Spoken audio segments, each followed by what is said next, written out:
and welcome to the podcast of the Femm Committee of Rotterdam 2022. My name is Nina and I'm one of the co-chairs of Femm. I'm Raphael, I'm the other co-chair. And we thought we could start with some quick introductions of both ourselves and of the topic. So my name is Nina, I'm from the Netherlands, I study sociology in Amsterdam, and I'm really excited to chair this committee during the National Selection Conference of EYP the Netherlands. Rotterdam. Yeah. I'm Raphael. I study biopharmaceutical sciences in Leiden, and I've actually chaired a human trafficking topic before, that are specifically on child trafficking. So a quick introduction of the topic. Raphael, what is human trafficking? Human trafficking is the movement, or rather transportation of people for means of exploitation. During Rotterdam 2022, our committee topic will mostly focus on human trafficking for sexual exploitation, and then especially how this affects women, as we are, of course, the Femm committee, and as 92% of all sex trafficking victims are women. Raphael, there's one specific measure that our committee will mostly focus on. Can you tell us a bit more about that? Well, Nina, thank you for asking. We're going to mostly focus on the EU strategy on combating trafficking in human beings, which was published a few months ago. And it's a part of a directive, but because it's not really written well and doesn't really offer any solutions, we've critiqued it in our topic overview. The EU strategy on combating trafficking in human beings will be the main focus of our committee, as it has been the last true implementation of legislation surrounding human trafficking. But as you can read in our topic overview, there are a lot of problems surrounding this strategy. It was implemented and written by the European Commission, which is the executive body of the EU, which means that they propose legislation which then goes to the European Parliament to either approve of it, reject it, or amend it. So the European Commission has been vital so far in the European approach towards sex trafficking. Right, so the European Commission isn't the only actor in this case. There are a few, but the most important ones are Frontex, which is essentially European Border Patrol, Europol and Eurojust, which have very similar functions, but Eurojust focuses mostly on the legality of criminalization and requires at least 2 member states to facilitate cooperation. And lastly, we have Greta, which stands for the Group of Experts on Action Against Trafficking in Human Beings. So Greta monitors implementation of a convention about human trafficking that has been proposed by the Council of Europe. And Greta is one of the only bodies or one of the most important bodies in regards to human trafficking, and regularly publishes reports on the state of human trafficking in member states. It's also one of the few bodies specifically dedicated towards human trafficking in the EU. Now let's move on to measures. We already talked a bit about the EU strategy on combating trafficking in human beings. This is a direct result of the anti-trafficking directive that was published in 2011. Following this anti-trafficking directive, there have been a series of strategies published every four-ish years that have to do with combating human trafficking, or what it was first called eradicating human trafficking.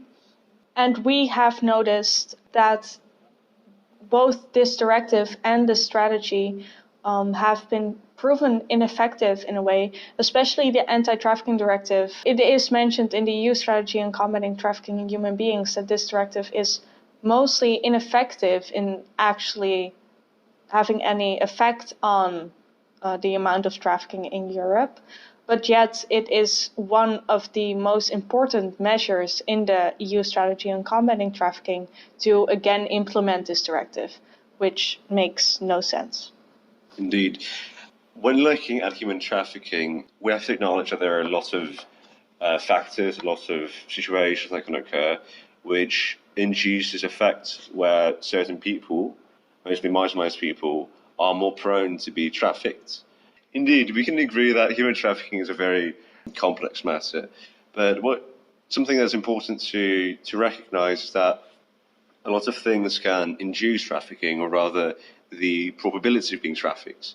Nina, do you have anything in mind? Yeah, for instance, low socioeconomic class can lead to a higher risk of trafficking. Transgender women are more commonly trafficked than cis women. People from different racial backgrounds have a higher rate of trafficking, etc.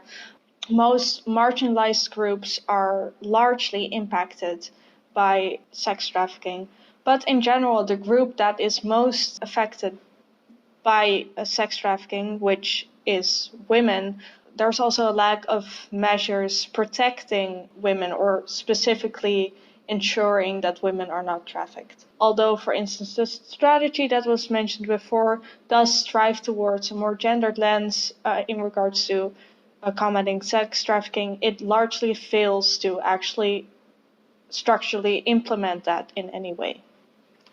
So in the strategy, there's a small focus on including non-binary victims, but at the same time, even within the same set of measures, they want to include same-sex shelters, which doesn't really cooperate well together. In general, there's an apparent lack of measures that accurately combat sex trafficking.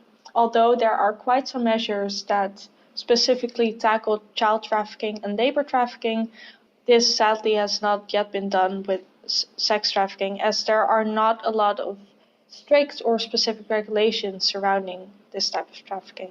One important thing to note is that human trafficking is something which happens both on a national level, so internally, and internationally, so between countries, even between continents.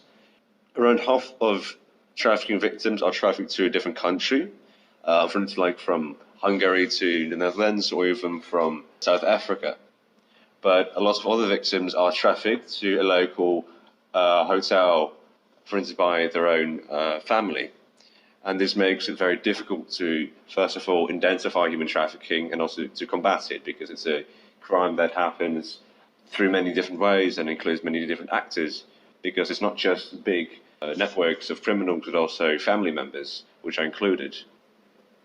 Of course, in regards to the pandemic and digitalization of sex work has led to constantly changing and adapting forms of sex trafficking and exploitation, which also makes it more difficult for authorities to detect, combat, and eventually, hopefully, eradicate trafficking for sexual exploitation. Yeah, because you have to keep in mind that in the end, trafficking happens for a reason, because there's a certain demand of a certain service. And because of the COVID pandemic, the amount of trafficking for online purposes, like certain online shows where people are sexually exploited, has skyrocketed. And this induced a different kind of trafficking in general, because you can exploit anyone online anywhere. So the means of exploitation differ also on a time basis, which means that this landscape of exploitation and trafficking is always changing and requires very adaptive legislation to stop it.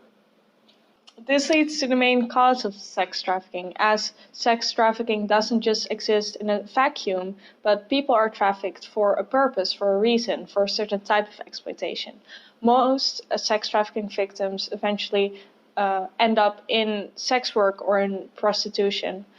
For instance, in most member states, sex work and, generally speaking, prostitution is criminalized, and there are only a few countries which have, to a certain degree, decriminalized sex work or prostitution.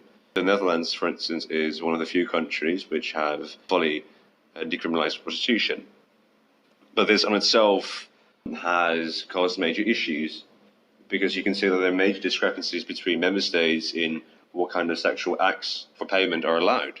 So there's always this demand for sex work, but this demand is not legal, which means that the people involved are usually criminals or victims. So And because of this weird system, the victims have no representation in politics, no representation in any form of labour unions, no legal representation. And if they want to speak out, if they want to press charges, then they can't really do that to begin with, because A, they have to acknowledge that if they come out as a sex worker, that they themselves might be prosecuted. Even aside from that, they might as well just be beaten to death, in some cases even, by their own pimps.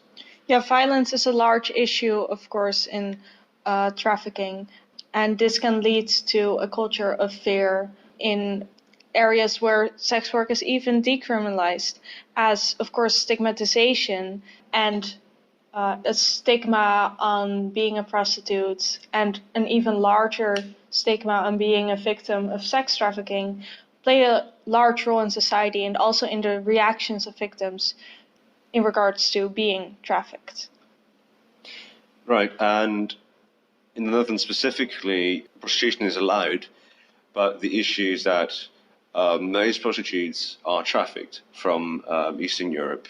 And while there are sex trafficking unions, the popularity of those workers is minimal compared to that of trafficked people, since they are simply cheaper. And of course, in countries where sex work is still illegal and criminalized, unions are not even able to exist in any form, and representation of sex workers is even lower than in countries where it is decriminalized. In a lot of cases, the trafficked people are abused by the traffickers or by the pimps, because in a lot of cases their passports are taken away and they don't really know their rights, because the legislation on human trafficking and prostitution differs per country. So in some countries you can speak out, you can get help from a certain agency, and perhaps the exploiters and the traffickers can be prosecuted.